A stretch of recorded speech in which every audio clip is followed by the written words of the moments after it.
Court भी कह चुका है कि आदिवासियों की जमीन सरकार द्वारा हड़पे जाने से नक्सलवादी पैदा होते हैं। ऐसे में रायपुर सेंट्रल जेल में सहायक जेल अधीक्षक वर्षा डोगरे की एक फेसबुक पोस्ट से विवाद बढ़ गया है। वर्षा डोगरे ने फेसबुक पोस्ट में बस्तर के हालात को लेकर सरकार को कटघरे में खड़ा किया है। उनकी इस पोस्ट पर जेल महानिदेशक गिरधर नायक ने जांच के निर्देश दिए हैं।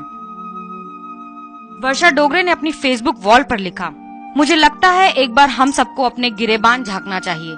सच्चाई खुद ब खुद सामने आ जाएगी। घटना में दोनों तरफ से मरने वाले अपने देशवासी हैं, भारतीय हैं, इसलिए कोई भी मरे तकलीफ हम सबको होती है। पूंजीवादी व्यवस्था को आदिवासी क्षेत्रों में लागू करवाना, उनके जल जंगल जमीन को बेदखल करने के लिए गांव का गांव जला देना, आदिवासी महिलाओं के साथ दुष्कर्म, आदिवासी महिला नक्सली हैं या नहीं ये जानने के लिए उनके स्तनों को निचोड़कर देखा जाता है। टाइगर प्रोजेक्ट के नाम पर आदिवासियों को उनके जल जंगल जमीन से बेदखल करने की रणनीति बनती है, जबकि संविधान की 5वीं अनुसूची के अनुसार किसी सैनिक या सरकार को इसे हड़पने का हक नहीं है। आखिर ये सब कुछ क्यों हो रहा है? नक्सलवाद का खात्मा करने के लिए लगता नहीं। फेसबुक पर वर्षा की पोस्ट पर आए ज्यादातर कमेंट में उनकी बातों का समर्थन किया गया। ज्यादातर लोगों ने लिखा कि बस्तर में ऐसा ही कुछ हो रहा है जो आदिवासियों के हित में कदापि नहीं है। कुछ कमेंट्स में ये भी कहा गया है कि सरकार बस्तर से माओवाद की समस्या का हल तलाशना नहीं चाहती। जगदलपुर जेल में करीब 4 साल पदस्थ रही वर्षा ने लिखा कि मैंने खुद बस्तर में 14 से 16 साल की आदिवासी बच्चियों को देखा है, जिन्हें थाने में महिला पुलिस को बाहर कर निवस्त्र किया गया और प्रताड़ना दी गई। उनके दोनों हाथों की कलाइयों और स्तनों पर करंट लगाए गए। मैं सिहर उठी थी।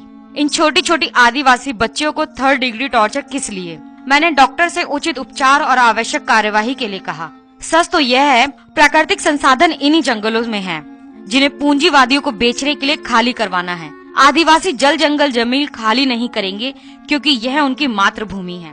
वे माओवाद का अंत तो चाहते हैं, लेकिन जिस तरह से देश की रक्षक ही उनकी बहु बेटियों की इज्जत उतार रहे हैं, उनके घर जला रहे हैं, उन्हें फर्जी केसों में 4 दीवारी में सड़ने के लिए भेजा जा रहा है, आखिर वो न्याय के लिए कहाँ जाए? ये सब मैं नहीं कह रही, बल्कि सीबीआई रिपोर्ट कहती है।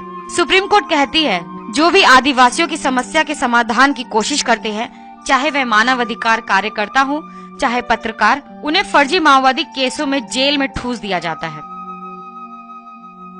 वर्षा ने पोस्ट में सुझाव देते हुए लिखा, कानून किसी को हक नहीं देता कि किसी के साथ अत्याचार करे, इसलिए सभी को जागना होगा।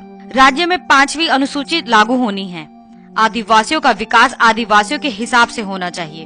उन पर जबरदस्ती विकास न थोपा जाए। जवान हो या किसान, सब भाई भाई हैं। एक दूसरे को मारकर न शांति स्थापित होगी और न ही विकास। हम भी सिस्टम के शिकार हुए, लेकिन अन्याय के खिलाफ जंग लड़े। षड्यंत्र रचकर तोड़ने की कोशिश की गई, रिश्वत का ऑफर भी दिया गया। हमने सारे इरादे नाकाम कर दिए और सत्य की विजय हुई। Bureau report, national Dastak.